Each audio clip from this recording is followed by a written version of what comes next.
Bonjour à toutes et à tous. Aujourd'hui, dans le programme de construction en géométrie, nous allons travailler sur les cercles, la symétrie et la perpendicularité. Je vous fais encore une fois un petit rappel sur le vocabulaire de la géométrie et aussi les formes, les figures que nous avons étudiées, donc les triangles, les 4 types de triangles, comme vous pouvez voir. Les propriétés du triangle, par exemple qu'il a 3 hauteurs. C'est quoi une hauteur? Une hauteur, c'est une droite qui passe par un sommet qui est perpendiculaire à un côté opposé. Comment tracer une perpendiculaire avec une règle, une équerre? Comment on voit qu'il y a une perpendiculaire puisqu'on a indiqué par le symbole indiquant que deux droites sont perpendiculaires? Je reviens aussi sur le carré. Donc qu'est-ce qu'un carré? Un carré, c'est un quadrilatère dont les côtés sont de même longueur, donc 4 côtés de même longueur, et possédant un angle droit, effectivement. Il y a effectivement 4 angles droits dans un carré. Dans un carré, il y a également des diagonales, et donc les diagonales, ici elles sont en rouge, et elles se coupent en formant un angle droit, et sont de même longueur. Petit rappel sur le cercle, donc tout un cercle c'est quoi? C'est un ensemble de points à la même distance du centre. Quand on part du centre et qu'on va sur un bord du cercle, on obtient le rayon, la distance est donc le rayon. Et quand on multiplie ce rayon par 2, ou bien qu'on part d'un côté, d'un bord à un autre du cercle, tout en passant par le centre, eh bien on obtient le diamètre. Le diamètre, c'est égal à 2 fois le rayon.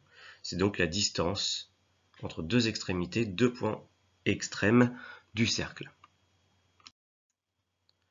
Le programme de construction, comme d'habitude, à faire sur une feuille blanche que tu colleras ou à carreaux, que tu colleras dans ton cahier du jour. Ou tu peux le réaliser directement dans ton cahier du jour. Il faut vraiment suivre donc les étapes dans l'ordre et répondre aux questions. Tout d'abord, il va falloir tracer un cercle. Ce sera la première étape de rayon de 3 cm. Attention, le rayon. Ensuite, il faudra tracer ce rayon. Il faudra tracer une perpendiculaire. Ce sera à toi de voir. Puis après, il y aura le symétrique, d'un point par rapport à un autre. Et enfin, une figure globale à tracer et à réaliser. C'est à toi. Donc comme tu peux le voir, première étape, j'ai tracé mon cercle C de centre Z de rayon 3 cm. Deuxième étape, j'ai placé la lettre T qui correspond donc au rayon du cercle ZT. Troisième étape, il fallait tracer un point M qui était donc à la perpendiculaire du segment ZT. J'ai donc pris ma règle et mon équerre. Je me suis positionné sur le segment ZT, puis j'ai tracé le rayon ZM afin de positionner le point M. Quatrième étape, il fallait tracer la figure ZTM et donner son nom. Qu'est-ce que l'on remarque? On remarque que ZT est égal à ZM, c'est la même distance puisque c'est tous les deux des rayons du cercle, donc 3 cm. Et étant donné que ces deux rayons sont perpendiculaires, il y a donc un angle droit au point Z. C'est donc un triangle rectangle isocèle. Il a deux propriétés. Cinquième étape, il fallait tracer une symétrie d'un point, donc le symétrique du point T par rapport à Z.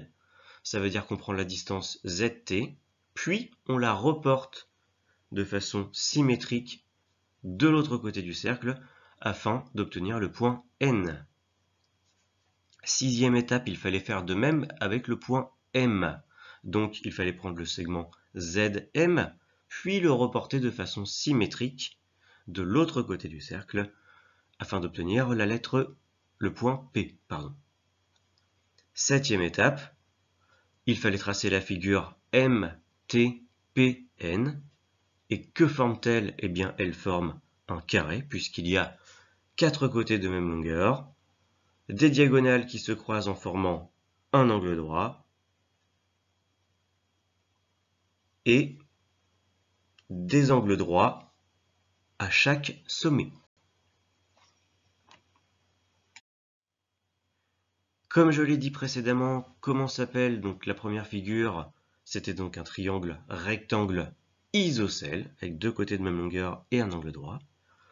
La deuxième figure, MTPN, c'est un carré, quatre côtés de même longueur, quatre angles droits, plus les diagonales qui se croisent en formant un angle droit. Et enfin, que peut-on dire donc de TN?